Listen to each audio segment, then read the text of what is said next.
Hey everyone, and welcome to the Savage Goose Show. I'm Goose, and I'm here. I'm finally here. It's been a bit of a roller coaster these past couple of days. We had a big thunderstorm, like 80-mile-per-hour winds, come through Pittsburgh, and the big electrical company in the area they have 400,000 customers, right? And 256,000 of them did not have power last night. We're fortunate that we had power for my work day. Then we had lost power again. I wasn't sure if we were going to get back for a live stream, but we did. So we're here. We had to have the live stream, and we're going to talk about some stat blocks in Savage Worlds. And we're talking about what I like about stat blocks, and we're going to talk about what I don't like about stat blocks. And we're also going to be talking about a new product coming out and why I love the stat blocks that are in this new product. So let's kind of get into it. We have a bit of a slower work day or a slower news day today. So let's go ahead and start with the newsletter from yesterday from Pinnacle Entertainment. So let's go ahead and go over to that. First thing we have here is Savage Worlds is on sale for Steam and Fantasy Grounds. So if you go to Fantasy Grounds or go to Steam, you can get 50 Fathoms, Lankmar, City of Thieves, Necessary Evil, Savage, the Adventure Deck, the Vehicle Guide. All of this stuff and a lot of other things are now on Fantasy Grounds and have a sale until Sunday, May 4th. So if you're interested in using Fantasy Grounds, go ahead and check it out. And let's go ahead and move on to the next part here. Hey, Pinnacle is looking for artists. Are you an artist? Do you like to make art? Do you like to make art that's in the style of Pinnacle stuff? Do you want to partner with Pinnacle? This is your chance. If you are an artist and you want to get your art inside of Pinnacle products, reach out to Pinnacle. They're looking for some new artists, some talented artists. Go check it out. Even if you don't think you're that talented, maybe you're wrong. Maybe you are really talented, and you should go check it out. So go look into that if you want to see about maybe getting into art for Savage Worlds products. That'd be really cool. I think I'm not an artist, but for the artists, I'm sure that would be really cool. So go check it out. You can email pegportfolios@gmail.com. That's Aaron Acevedo over there. There is a Deadlands Weird West actual play with Oxen Venture over at IGN Entertainment. They are doing a streaming series, a actual play series in Deadlands, and they're calling on you all to check it out. I listened to a few of the episodes already. I haven't gone too into it yet, but it did sound really good for a actual play podcast, and it is live in person. It's not on computer, so they are recording a live environment, a live actual play. So I think you should go check that out. I think it's really it looks like a lot of fun. Let me see if I can make myself a little bit bigger here. There we go. Going on this week on the Savage Universe stream, you can talk there. JM is going to be talking with James Smith over at Knightsmith Games LLC to talk about the Knights of the Smith Dinner Table actual play and some other things that are going on. And they're currently going through a Necessary Evil campaign titled Altered Morality. So if you want to check that out, they're over on Twitch and YouTube. And you can listen to the discussion with JM over on Thursday on the Savage Universe. So check that out as well. So what's current status of things shipping up to be? We have Science Fiction Companion shipped, should be all done. For the rest of the world, they're still kind of getting out there. The pledge manager to pay for shipping is due this Friday. If you've not paid for your Savage Pathfinder Advanced Player's Guide 2 and Bestiary 2 Kickstarter or BackerKit, I think is what it was, go check it out. Go pay for it over on BackerKit now or in Pledge Manager or whatever it is. And go do that before May 2nd. Okay, go do that. Like, stop the stream, go check it out. Riffs for Savage Worlds reprint, digital files delivered. Riffs Europa, final files are delivered, and then Deadlands of Northwest, BackerKit pre-order page is live. So check out those things there. And then let's go ahead and get over and talk about Kickstarters. We only have one Kickstarter. And Thursday, so next Thursday, May 8th, is the Simply Savage Bestiary. And this is the product that we are going to talk about today. So we're just going to jump in. We're going to talk about my main topic for today. And that main topic is talking about Savage World stat blocks. By the way, I'm the Savage Goose. We do a weekly show here at 8 p.m. Eastern Time, usually on Tuesdays. This week on Wednesdays because of storm problems. And we're going to talk about Savage World's stat blocks. And stat blocks in general. I think there's some general design principles that we can talk about when it comes to stat blocks. So real quick, if you have any principles that you like to see about stat blocks, leave a comment down below. Let me know what you think about stat blocks in general, not just for Savage Worlds, but for other games as well. what are like some simple rules that you think make good stat blocks? Like you need to do X thing in order to make a good stat block for any TTRPG. And I know, like, stat blocks for RPGs vary a lot. You have RPGs that have monster stat blocks where the GM doesn't roll. I think Crown and Skull has that, where like the GM does not roll and the players roll for anything the monster does or whatever. Or sorry, the players roll for anything the monster does. GM never rolls. And then you have things, other monsters where their monsters are more like characters, et cetera, et cetera. But we're going to talk about this particular. We're going to talk about Savage Worlds stuff. So I want to hear your principles, but we're going to talk about Savage Worlds stuff right now. And I want to start by sharing a stat block from the Savage Worlds Fantasy Companion. So let me go ahead and where are you guys here? Here we go. Do present. We're going to do we're going to do a share screen here. Window. And here we go. There we go. All right. Now that is a monster we're going to talk about later, but so let's go ahead and move over to, we're going to here. This is a page 245 from the Fantasy Companion. And right now I just want to look at Unicorn for a second, right? I think Unicorn's a good one for us to start with. And we're going to kind of go over this real quick. So here's what it looks like. This is I think actually a fairly short stat block compared to the way that some stat blocks can be. Some stat blocks can be, I think, a lot longer. We start with a description. It's a little, I think personally, I think it's a little bit long, but we got a description here. We have our attributes. Good. Attributes are important. We need to know what they are. We have our skills, the skills that the monster has. We have the edges, champion, fleet-footed. You have pace, special abilities, and there you go. Right. So I want to talk about first the things that I personally don't care for when it comes to Savage Worlds stat blocks. I did this I think like a month ago now, maybe 2 months ago, where I talked about why I don't particularly care for Savage Worlds stat blocks, and we kind of went over what I do to like take a stat block and like change it and make it better for myself so that I can more easily run it at the table. But let's go and just go over this real quick. So one, I'm not a big fan of the way the attributes are laid out, because I find that this attribute list, and because it goes to like 2 lines and the way that's kind of done here, it's hard for me to read. I have to be like, okay, you gotta, it's not too bad, but it is a little bit hard in my opinion, for how to like really run this, or how the attributes look. Now the skill list is pretty small. I do like that, but I also wonder like how much this might actually matter. Like, why does my unicorn need to have common knowledge? If we're running a unicorn, I don't really think I need to know that. I might need to know it maybe if we're using this more for a role play purpose than we are using it for an attacking purpose, even for a fight purpose. But I think usually when we think about stat blocks, we are thinking about stat blocks for the purposes of fighting. This is what we're fighting, right? And maybe you should be fighting a unicorn. There's like curse that you get at the end, but that's not really what we're here to talk about. I just kind of found one that I thought would be a good example for what I'm discussing. So yeah, I'm not really sure if for having a combat, if common knowledge is really anything that we need to worry about for this monster. And if it was, I would say, just choose something that makes sense to you as a die roll and roll it if you absolutely need to. And then we have edges here. I'm gonna be honest with you. I look at this up. I pick, let's say we're running through a module and I pick it up and say, oh, we have to fight a unicorn. And I can pull this up and I go champion and fleet-footed. I don't know what those do. Especially champion. I have no idea what champion does. I believe fleet-footed makes them faster. I don't know if I don't think it affects your initiative. I think it just affects out your pace. Which makes sense because they have a pace of 10, but also it's a monster. They could just have a pace of 10. I don't think they need to have fleet-footed to do so. So I'm not even sure, like really, really positive what fleet-footed does. And so now I'm at a point where I have to, if I'm in the middle of, I open the book, and we're running through an adventure and says, hey, fight a unicorn, the page, whatever. I got that page. I'm like, okay, now I need to go look up what champion does and what fleet-footed does, just so I can make sure I run this properly. So I'm like, okay, that's a little annoying, right? I have to now go look at other places in the book to figure out what that does. Okay, little annoying. Curse is fine. I don't actually have a problem with curse the way this is spread out. Gains ugly hindrance. You're giving that to the player, saying, hey, you now have the ugly major hindrance. They can go look it up, right? That's their thing to worry about. They have it now. Whatever. Okay, let's talk about the horn. Strength plus D8.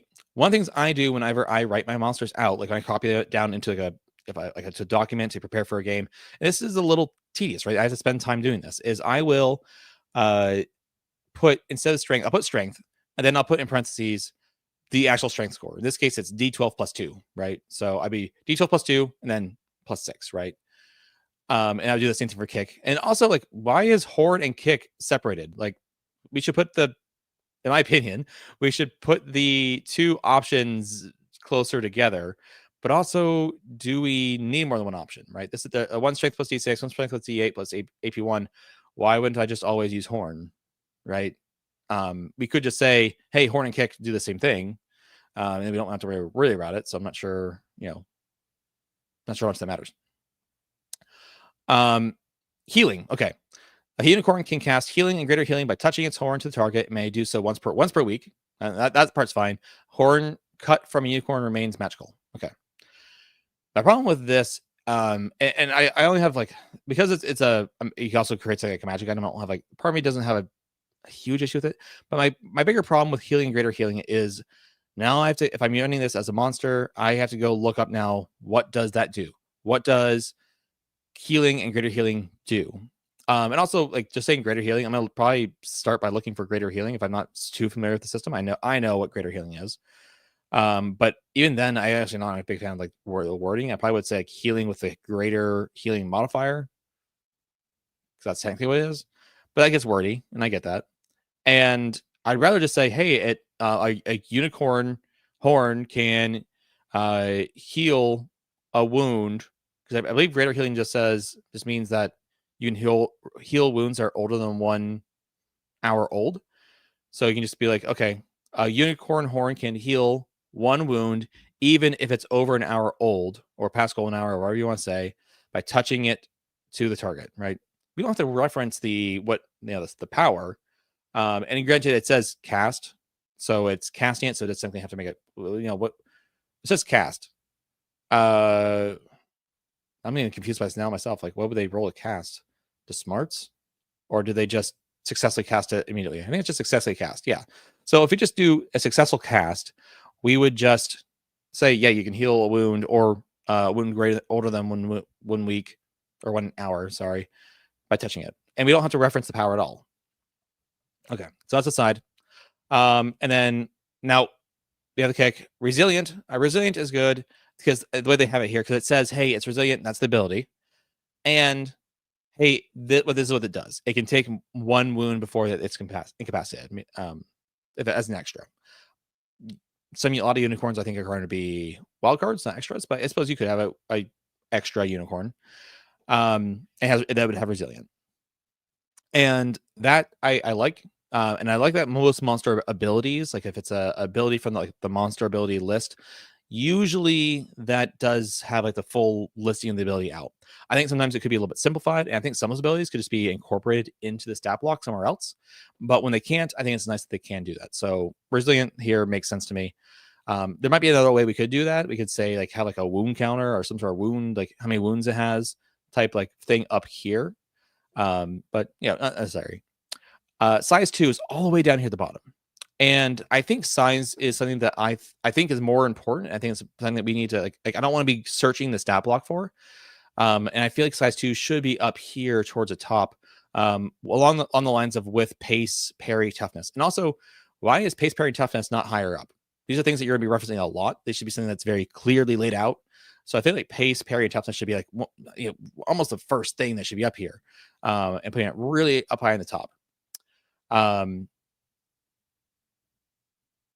So whatever. Hamster Doom, let's see what it said. I do the complaint that kick should be removed. Unicorn can stab its face and kick someone behind at the same time. That's fair. That's a fair point. I take back my complaint there. That's a fair point. You could definitely I'm just on a roll and I'm getting ahead of myself. It's a fair point. I withdraw my complaint there.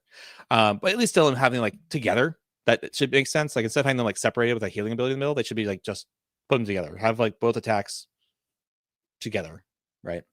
So I withdraw that the kick should be removed, but it should be with the horn. So let's go ahead now and talk about why I like this. And also I see that Best Pal Brigade, who is the people who are making this, and they did not know I did not talk to them about making this stream. I think I might have told them, but I did not tell them all the things I want to talk about. So, hi guys, good to see you. So let's go over and talk about the Simply Savage Bestiary for Savage Worlds and why I love it. I have been so excited to do this stream because I really want to talk about this and the designs of the monsters in this these stat blocks.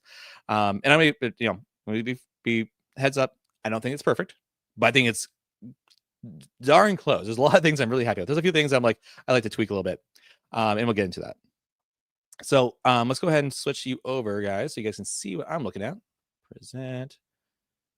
So my one problem with StreamYard is it's not always the easiest to kind of like go through. So this is the Simply Savage Bestiary for Savage Worlds, and you can see that I hope this is like close to the profile of the book, because I like the profile that you see here. This is going to be a bestiary with 140 plus monsters, fantasy driven monsters, and let's get into it, because I'm like I have not been able to stop talking about this to people who play Savage Worlds for the past like 2 weeks, and even some people who haven't played Savage Worlds. So okay, first thing, what makes this product unique? And I like this section here because it tells you exactly why this is unique, and we're going to go into like some of these stat blocks, and I'll talk about why I'm so excited about this. And so first thing, no edges or powers. Yes, you don't need to go flipping through the book if you don't know powers and edges. If you don't know what a power edge does, it really bogs down the game. Like, I have to study monster stat blocks for my Savage Pathfinder game to know what they're supposed to do. So that, like, okay, make sure I understand what the edges do, make sure I know how those edges interact with their other abilities, make sure I understand how they interact with their weapons, or even other edges. So like, monster has frenzy and trademark weapon, and their weapon has accurate. So it's like, okay, there's a +1. No, it has a +2 because it's accurate, and it has a trademark weapon, so it's a +2 total. Also, you have to memorize what accurate does, which I didn't always. When the first time that came up in our Savage Pathfinder game, I couldn't remember what accurate as a weapon enhancement did. So like, you got edges, powers, weapon enhancements, all that you have to memorize. And as far as I'm aware, there's no weapon enhancements in this book. So yeah. So yeah, that's one thought. Bonuses are listed next to their dice. If a foe is naturally stealthy all the time, that bonus is simply added to their stealth die. So just if they just get a +2 bonus to their stealth, it's just stealth +2. And guess what? These are your monsters. We can just do that. We don't need to design monsters the way we design player characters. We don't have to say, okay, well, I'm gonna give this edge. This edge only works in this particular circumstance. No, it's a monster. You just say it always gets a +2 bonus. Why not? Just do it. Love it. Clear combat rules. This was actually a really cool idea that they had, and we'll get a little more into it. But basically, like, every monster has a shorthand job, so that you as a GM can quickly understand like what the role of that monster should be inside of a fight with like other monsters. And I really enjoy that because it makes it like kind of like a quick understanding of how he should work, how this monster should work. So that's nice. When it comes to the abilities of the monster, there are 6 abilities maximum for every monster.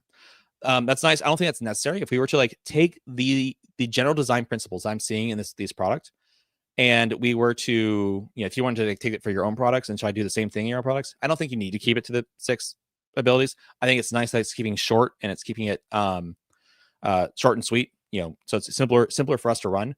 But I know there are products and settings out there that are way more complicated and a little more crunchy, so maybe they need more abilities. So if we were to take the general concepts here of design, I don't think you need to worry about like keeping it to the 6 special abilities. But for this, it is convenient and nice. There's a new mark condition. I don't actually know what that does. I think I've looked through everything I saw, so I don't actually know what mark does. So since we have Best Pal Brigade here, can you tell me what mark does? Just let me know. That'd be cool. I'm very curious what mark does. There's this is really cool mechanic that I love. In a D&D, there's a recharge mechanic for certain abilities where like you have to roll like a 5 or 6 every time your turn comes around to see if it recharges. This has a recharge way, and the way that it recharges is based on the action card. So whatever action card they get for initiative, that's what determines if your ability recharges or not. And it's so cool. And so it's such a simple idea. There's no extra rolling. You don't have to figure it out. You just and everyone, theoretically, if you tell your players the information, like, oh, hey, this recharges on whatever, and you're showing the action card to your players, they know, oh no, this thing recharged. That can like give them some ideas of like what should happen next. So really cool, really fun, like just design idea to interact with the action deck a little more, and I love it. Absolutely love it. So as you said, 140 plus brand new stat blocks. We'll get into looking at some of these monsters in detail, and then we'll go to but I'm going to talk about a few other things here. One of the things they mentioned here is that there is a complexity. So that's this like star system. So it's like, how complex is this monster? I was arguing when I first saw these like pages, I was kind of hoping that the star system was like how difficult a monster was to fight against based on like a subjective scale, right? So, how comparative is this to this other monster? And kind of has to be subjective, in my opinion. But I think at least if you had like a difficulty scale, that'd be fun. So that'd be kind of cool. Just saying. But a complexity scale is also fun. Best Power Brigade says marked imparts a -2 penalty on the target when they make attacks that aren't targeting the creature that marked them. It's basically a tanking ability that lets players and monsters easily fill that role. Yeah, okay. That's what I assumed it was going to be. I was like, marked sounds like like Hunter's Mark or even like some sort of like there's like an edge in Savage Worlds that basically says that you can like taunt someone and they have to attack you unless otherwise they get a -2 to attack anyone else. So marked is that's kind of what I assumed marked was going to be, and but I'm glad to hear a confirmation of that. And that sounds really cool because you're basically taking an edge and making it into an ability that monsters can have, and I don't just have to put in it as an edge. And it's a condition, so it's just a condition. That makes it a lot easier too. So we talked about the roles, and so the roles available are frontliners who are just like melee meat shields.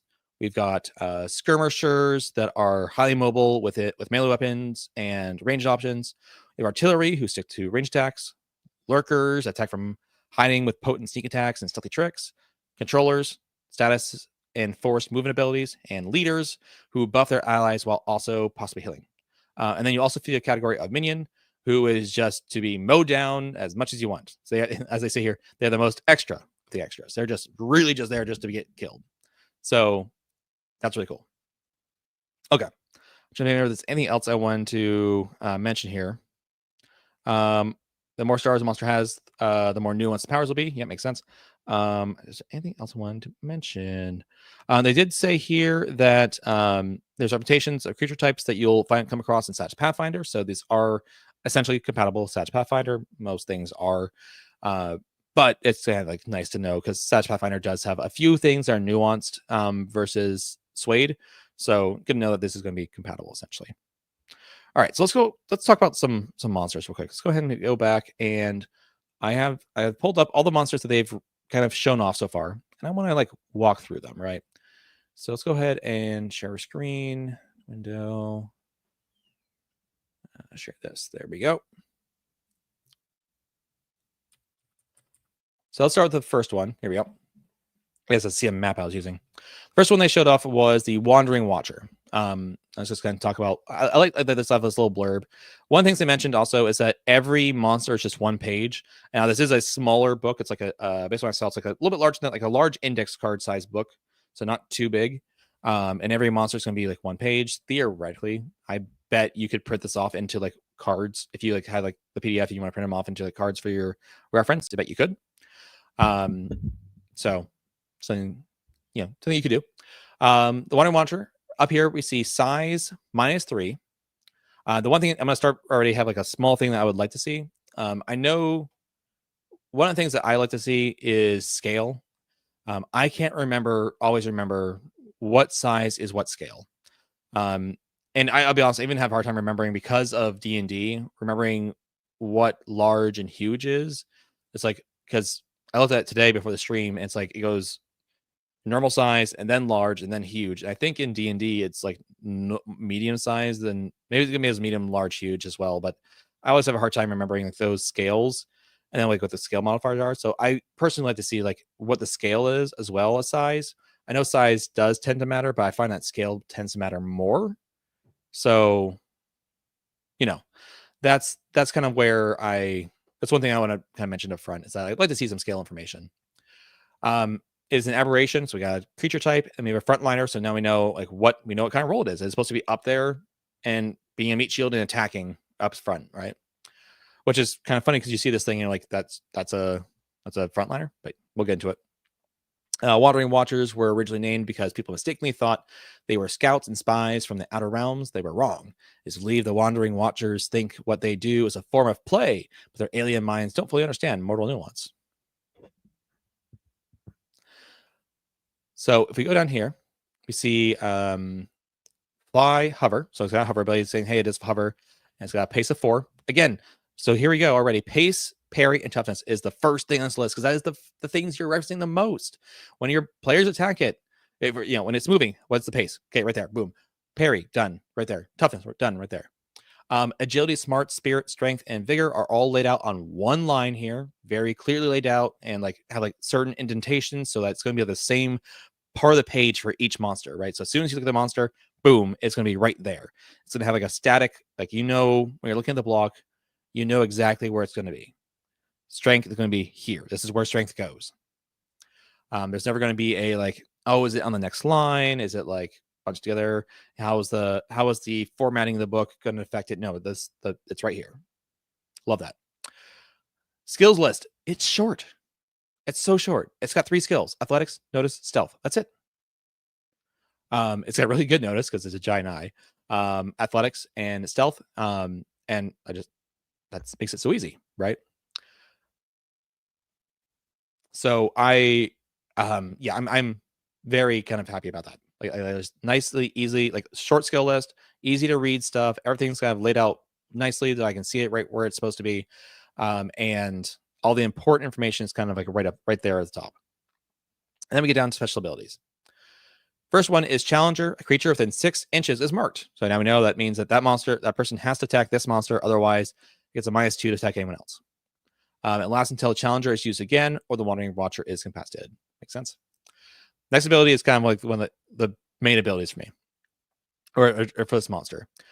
Rubber Body. When the Wandering Watcher is hit by a weapon attack or pried off, which is part of the latch ability, we'll talk about pried off in a moment, it is knocked back in a straight line a number of inches equal to the attacker's strength die.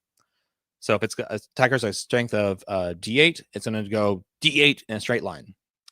You can bounce off. Sorry. You can bounce off of surfaces it collides with and redirect itself. So if you decide as a GM, I'm going to have it go and then go left, you can. You just oh, how's it going to bounce off? It's going to redirect itself into you. Perfect. Because here's what happens. If it moves through the space of another creature during this rebound, the creature must make an agility check at -4. I'm curious about, agility check. Yeah, agility check at -4 or suffer 1 wound. That's pretty cool. I think that's a really cool design, personally. I really like the way that's done. It's very unique. I don't think I've seen an ability like that before. So really cool, really well done. It does put the onus on the player that they need to succeed at something in order to avoid a wound instead of worrying about the monster succeeding. Because I'm not always the best at rolling, and also it puts kind of more power into the player's hands. And I really like abilities that are more player focused, where it's about the player succeeding or failing rather than the GM rolling, succeeding or failing. Because if you succeed really, really well, it feels bad, right? You're like, oh, I'm gonna kill you now, sorry. Or if you succeed, you fail, you're like, oh man, I'm not giving you any sort of challenge. But now it's it's on the player to figure out, find out if they're going to succeed or fail, because it's their check, right? So then I mentioned there. Let's see here. I did want to look at the chat real quick. Best Power Brigade stream says skill modifiers are absolutely something I would have done differently after doing this book. I'm absolutely including skill mods and the next Monster Hunter inspired Sway Kickstarter. Let me know what that happens, because I would like to hear more. Yeah. So let's go ahead and go over now to, I'm gonna go to the next the latch. We're gonna go to latch. The Wandering Watcher makes an athletics test against an adjacent target. The target reduces all pace by 2. The Wandering, I assume that if it fails, the creature, I assume it's if the Wandering Watcher succeeds on the test, the target reduces pace by 2 inches. The Wandering Watcher can be pried off with a strength check at -2. If on a fail, so it's on a fail, the target takes 2d4 damage. If the Watcher dies, it simply detaches. So that's interesting, is that if you try to pry it off and you fail to pry it off, it does more damage to you. So it's like that's a risk reward situation, right? Now it's 2d4 damage. That's probably not gonna do much to most people unless you get this thing onto like the caster or someone who's got like no armor or something. So yeah, but I think it's a cool idea.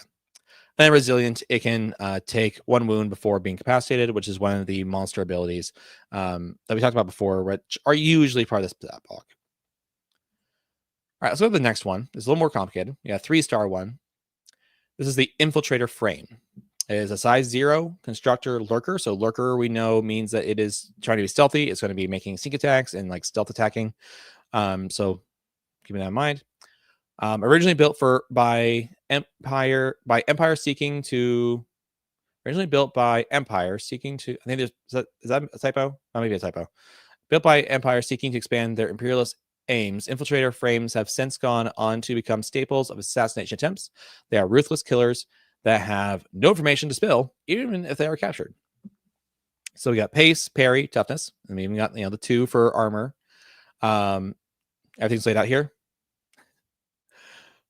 Then we have the very simple skills, and then look here, stealth D10 plus 2. No like situational, like oh, it gets a +2 in stealth in this situation. Just it's a monster. We say it's a +2 to its stealth rolls all the time. So it's a pretty good stealth roll, so it's gonna be able to stealth pretty well. Acrobatics blade. Now, first off, this is interesting that the blade does damage via agility instead of strength, because that's atypical. But guess what? You're writing a monster as a GM, you can do whatever you want. You don't have to follow the rules of making characters and how they usually work. You can say, nope, this is the way this thing works. That's just the way it is. Now, it does agility. And then again, we see that the D10 from agility is right here saying, hey, agility, it's D10 plus D6 damage. And then the infiltrator frame jumps 6 inches. This is all like one ability, right? And my understanding of these abilities is that I assume it's one action.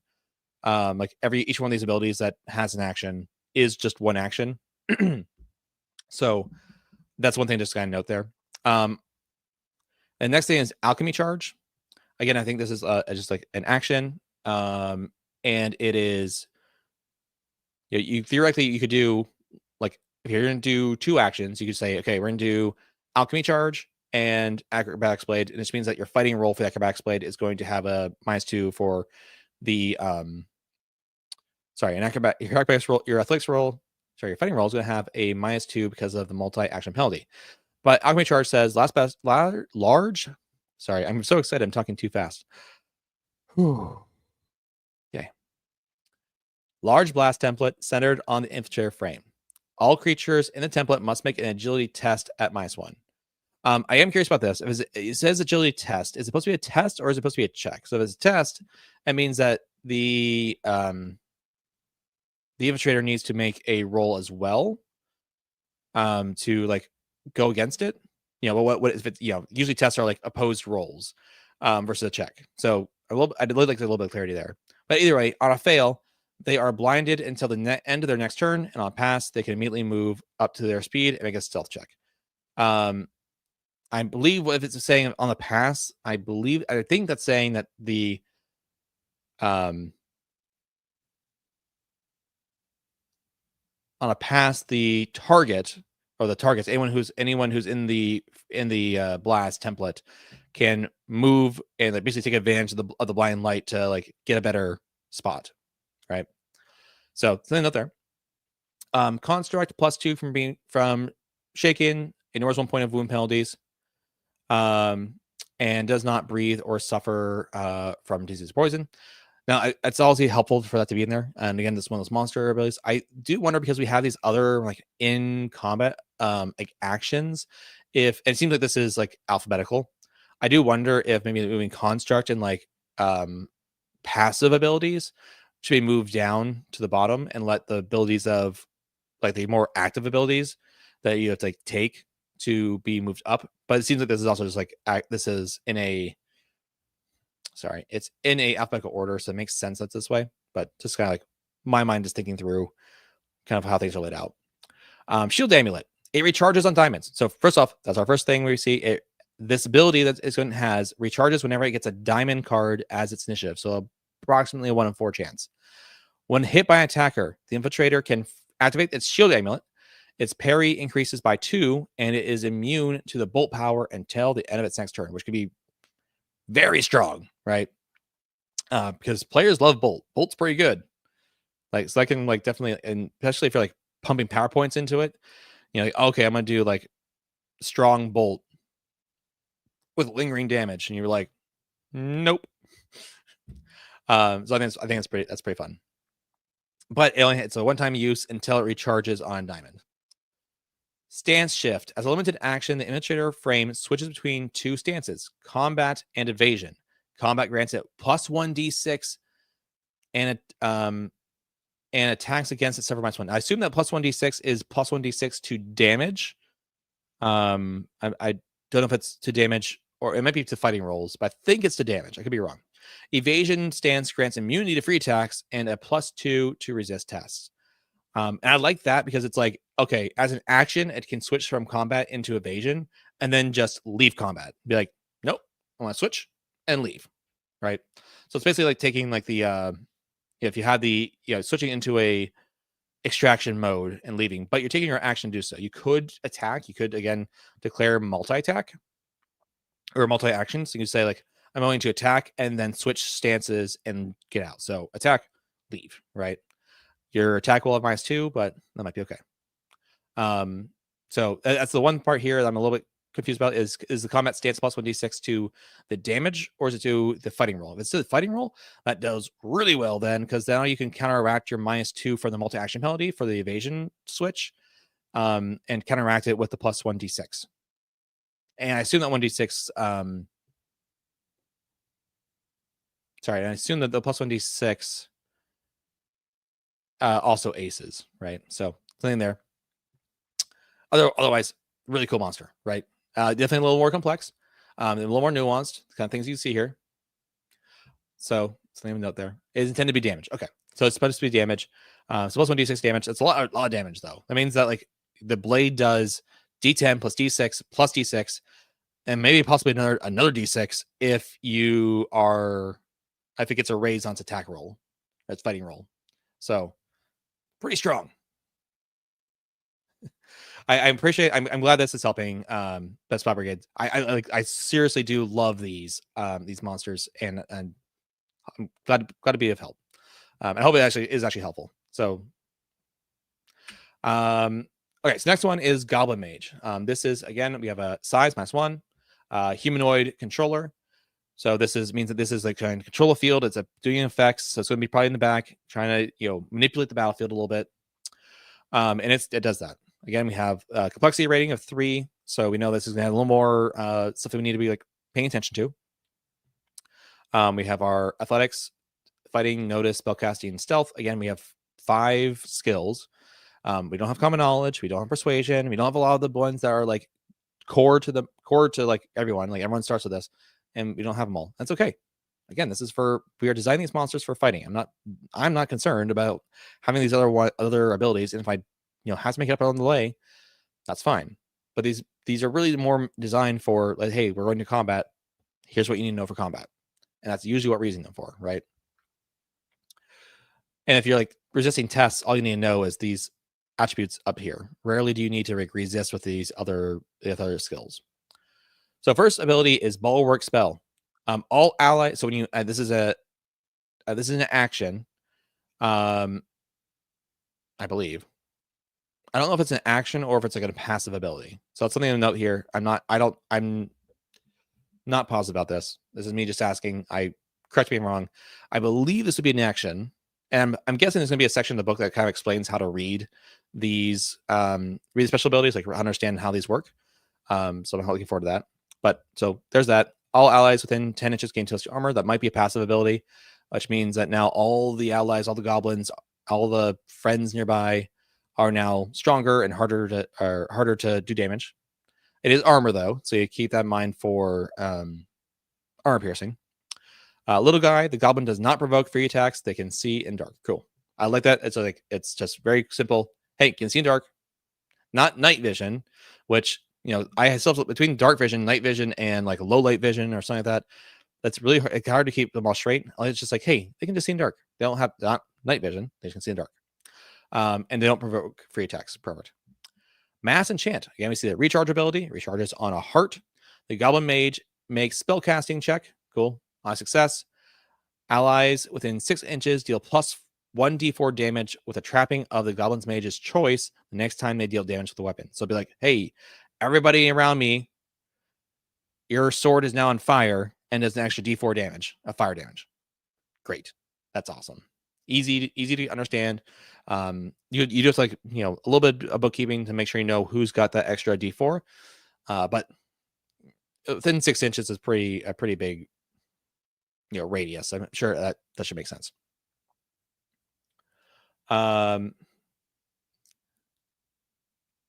Let's see here. Next up, Orb Staff. So this is the staff it has. It does smart damage. Again, we don't need to obey the rules. We don't need to have it do strength. It can do whatever else we want. We can make it use smarts. That's fine. Now, granted, my players are going to take this Orb Staff off it after they kill it. So they'll have a smart dealing weapon. But that's okay. On a raise, the target has their pace until the end of the next turn. I like it when we have attacks that do other things other than just hurting someone. Okay, cool. When it gets a raise, you on the attack, I assume, so it'd be a fighting roll. When it gets a raise on the fighting roll, the target has their pace until the end of the next turn. Perfect, great. Scatterstone recharges on diamonds. Okay, so now we have one that recharges on hearts. Another ability recharges on diamonds. That's really cool. That makes it so that if you use both of them right away, now we might only get one or the other. I also curious about Mass Enchant if this can stack over and over and over again. If it can, that's might be a little too powerful. But you'd have to get like heart and then heart. You'd have to get heart immediately, right? So that might be okay. So basically, it means that they do. Oh, so it makes it so that the characters will want to kill this thing, so they can't just keep stacking that. Just being hopeful it doesn't get a heart and they can kill it ahead of time. So that might work. Scatterstone says 3 small blast templates. So you get 3 blast templates within 10 inches. Creatures in a template must make a strength check. Cool. On a fail, they take 2d4 damage and are knocked prone. Perfect. Makes sense to me. I like it.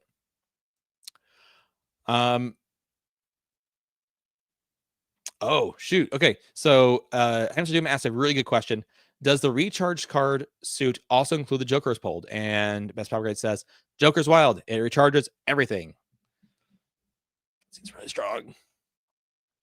Now, the nice thing I like about this is that for the Mass Enchant and the Scatterstone does not require you, the goblin, to roll anything, right? It can just says, hey, everybody do this. But the Mass Enchant does, right? It does require you to do a spell casting. And I like that because it means that you can't do both of these for free, essentially. There are some monsters I've seen where they have 2 abilities that don't require you to roll anything. And it means that they can just do both abilities every turn because I'm going to do 2 actions. I do this ability. Don't have to roll anything. No penalties for multi-action. If they do both these things, there will be a multi-action penalty, right? So I am curious if Bulwark Spell, again, is it passive or not? I'm guessing it's a passive ability. So this one doesn't have any rolling. This one does. So that's good. Twisting Bolt. Now here's one where we get a little bit. Yeah, I have a question about. Twisting Bolt. A creature within 6 inches makes a smart check at -1. On a fail, they take 2d6 damage. You could, based on what I'm reading, if these are two actions, you could Scatterstone and Twisting Bolt both in the same turn. And because there is no multi-action penalty, because you're not rolling anything, there will be a multi-action penalty, but you're not rolling anything. You then can do both, right? So thing to note. But otherwise, still cool. Now this one, we're getting to this on the ones that are not on the main page. This one's from one of the updates on the Kickstarter, and these next 2 I think are really cool. I actually think I got the next one more, but this one's cool too.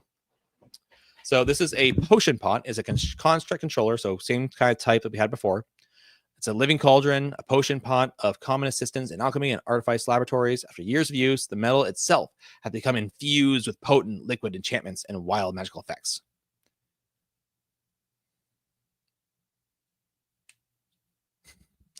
All right.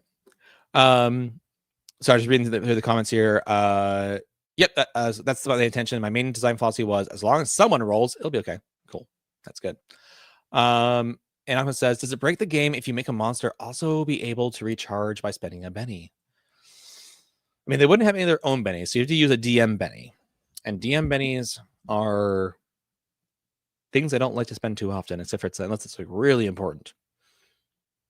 I don't know if you'd want to recharge that, but I will allow BPB games to decide what they want to do there.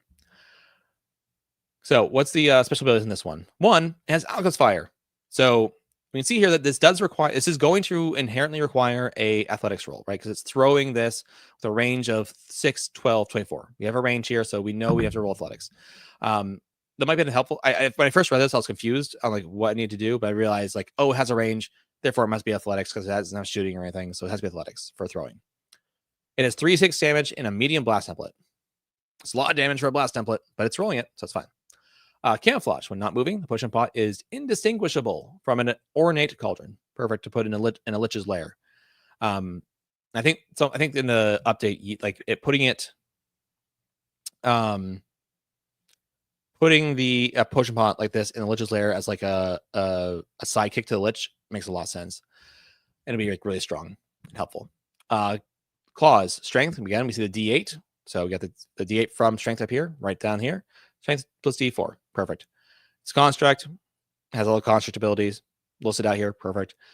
Has an ability called Healing Potion. It says a living creature within 5 inches recovers 1 wound. And that, so just does it. You're going to say, hey, I'm going to do this, and it does it. It charges on a 10 plus. You could spend a Benny to redraw a card to hopefully get and that's what we're saying about what we're saying here.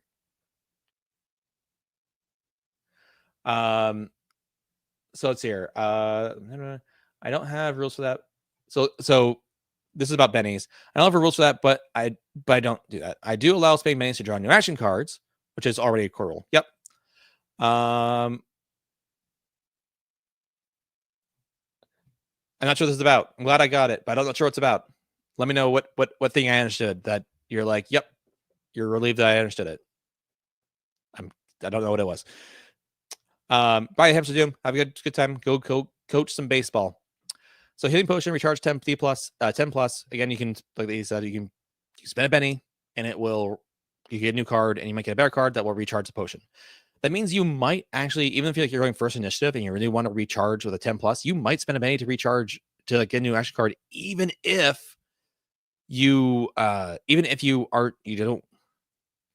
going first, even if you're like really high initiative, you might want to spend one just to hopefully get the thing you want. Same with the spades too.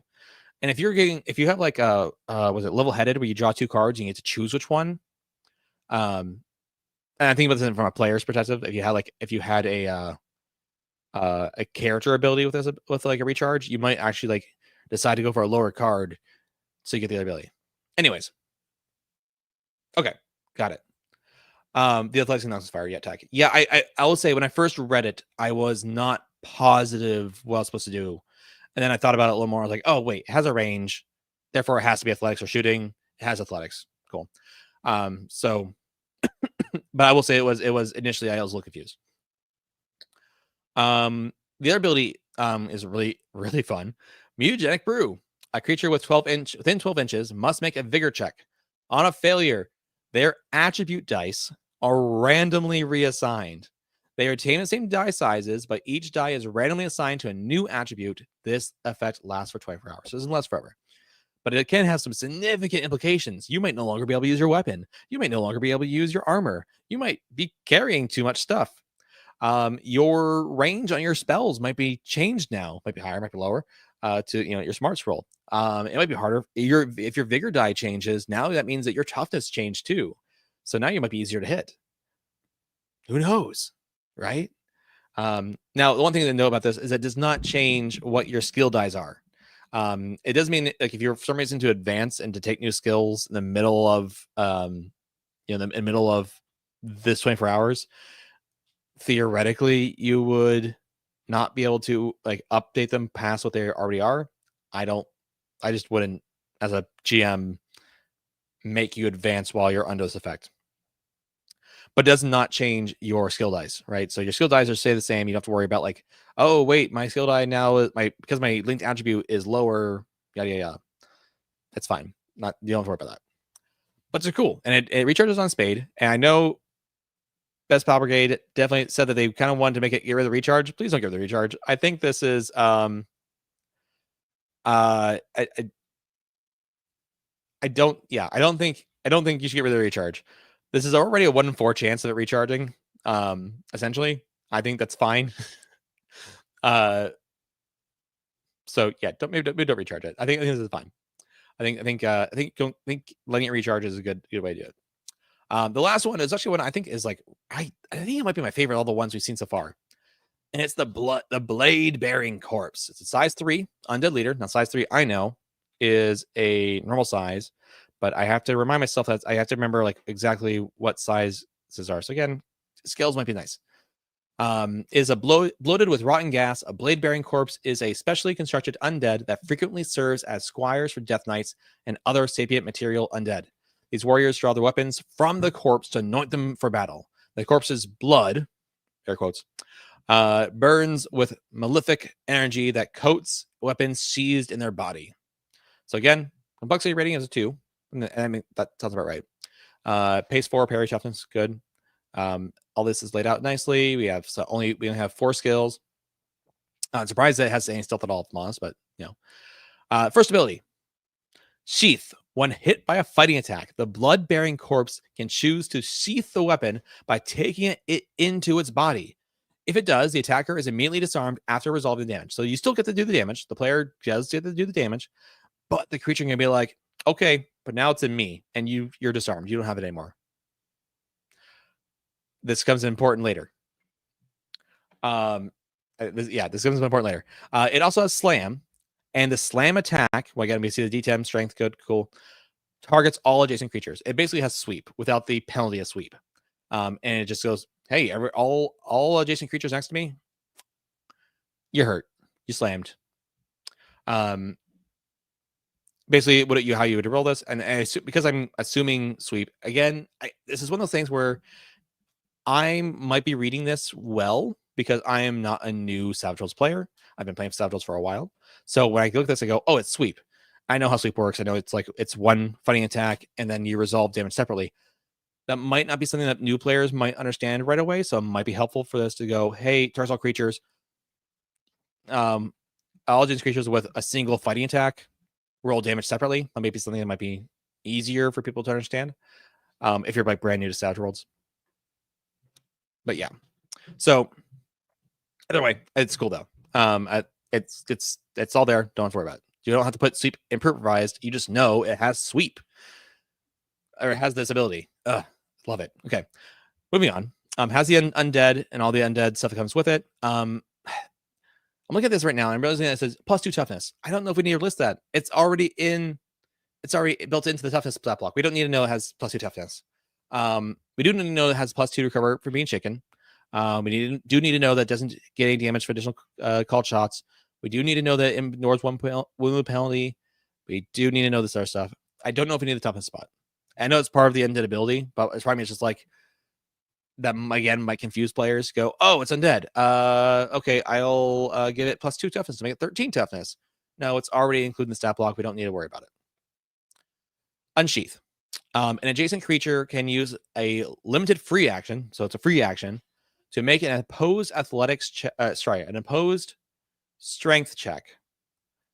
So once opposed, so you have an opposed strength check to pull out any weapon currently sheathed in the blood-bearing corpse. So the corpse rolls strength, you roll strength, and you might be able to pull your weapon back out. So you need it, so you can get it yourself. If you win a strength check, so you can get your weapon back. However, this will be the interesting thing. The blood-bearing corpse can choose to fail its roll. Why would it do that? Why would it choose to fail its roll? Because it's handing the weapon that it has sheathed over to an ally. So let's say you have, I think the example you used was like a skeleton army in this thing, and you attack it. You put your your well enchanted Vorpal blade onto it, and it gets stuck in it, and it's like, ha. And one of the skeletons comes up and goes, grabs it out of the blood-bearing corpse. And the blood-bearing corpse, yep, it's yours now. That blood-bearing, that skeleton is now wielding your highly enchanted weapon, and that's scary to have your weapon pulled back on you, right? On top of that, when it comes out of the blood-bearing corpse, it now deals +4 damage for 2 rounds. That's an immediate, if it rolls enough damage, that's an immediate raise, right? That's scary. And it's very resilient, meaning it can take 2 extra wounds. Perfect. So this is the last monster we have to kind of look at. And like I said, I'm excited for this because I think this is a much simpler, cleaner design for stat blocks, right? The abilities, one, there's 2 things I want to praise here. One, I like the simplicity of the stat block. The stat blocks I think are easy to understand. They're easier to read, partially because they are taking more space. And I acknowledge that these are taking up more space. If we were to put these monsters into, this core rule book here, it would take up a lot more space. That being said, I do think there's something we should be doing about trying to make stat blocks easier to read. It doesn't have to be like this. I'm just saying that these stat blocks are easier to read. Things are clearly laid out, and everything has its place. I know exactly on the page, inside the stat block, even if you want to say where spirit's going to be. And I like that we have like the things that are referenced more often, like pace, parry, and toughness are up at top. I like that then goes, okay, then here's the stats, here's the skills, right? And this is something that this is like a conversation that it's not just Savage Worlds having this, right?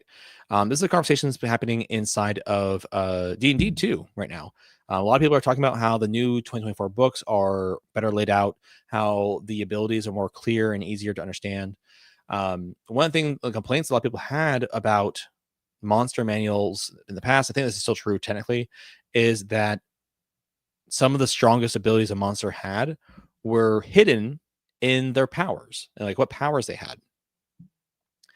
And that was true for Savage Worlds. Like some of the strengths of certain monsters is tied into the spells they have, or the powers they have, or into the edges they have, or into weapons enchantments.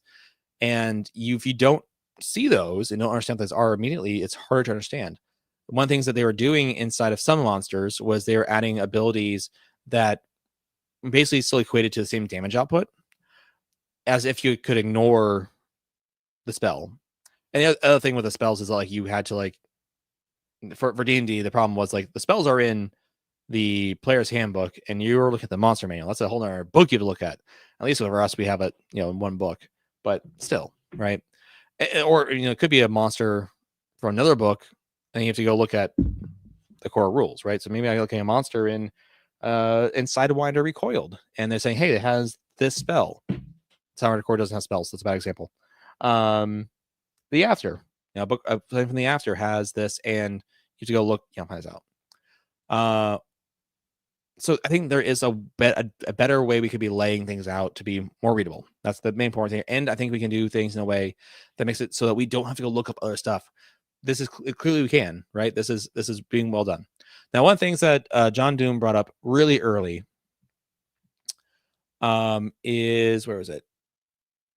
He mentioned that in level up 5e, it has he likes stat blocks that include tactics generally used.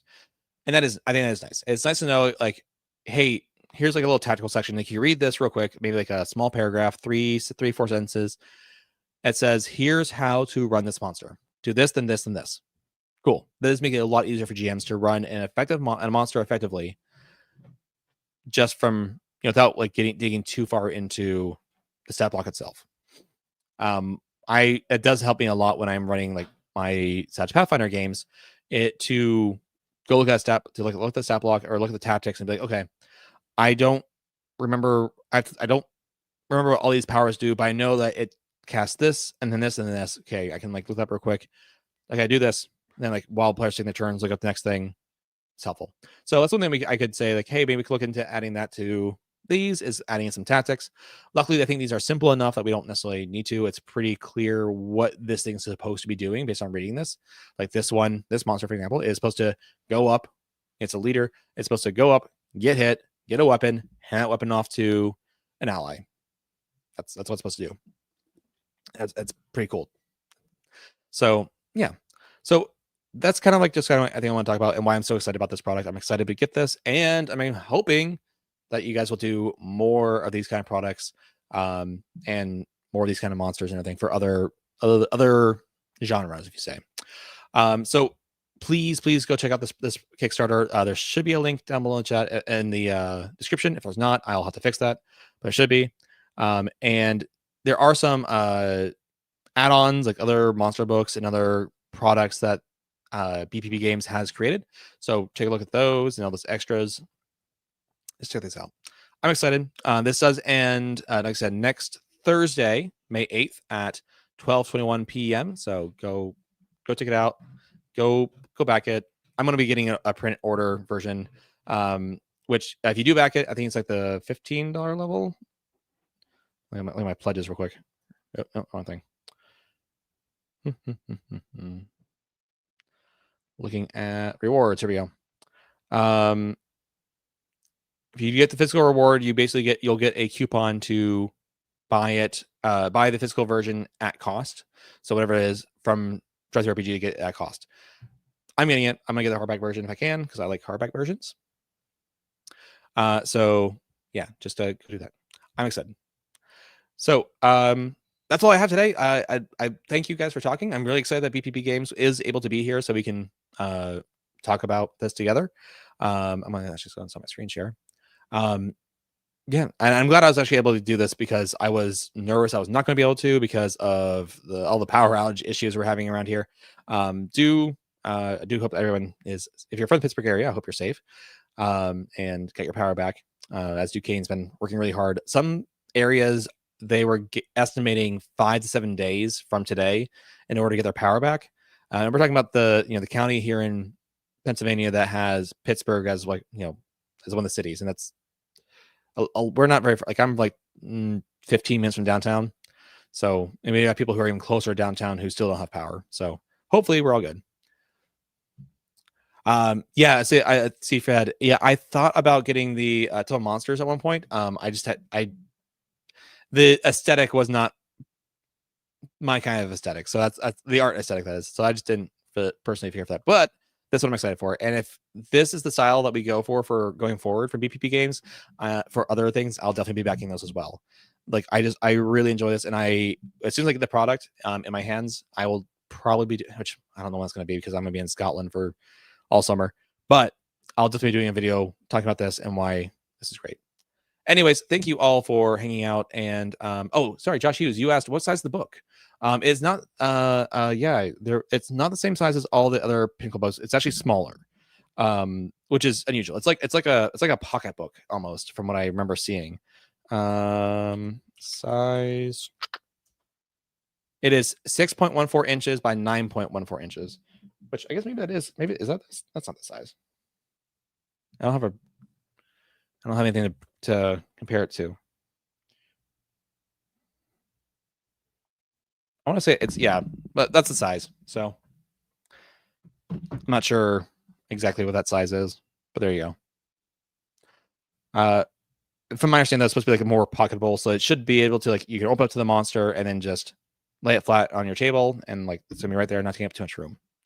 Again, I do think this would be a really cool product to see on a card, to have like the art in the front and like all of this on the back.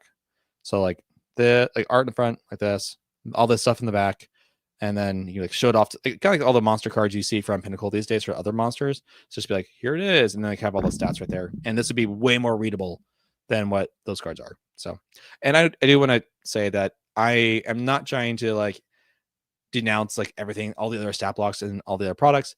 I just think that it could be better. And I want to challenge us as a community to create better products. I want, the easier we can make Savage Worlds for players to get into, the more we can get people in, more we can get people into it, more customers we have, and the better experience we all have too. So I'm just kind of excited about that.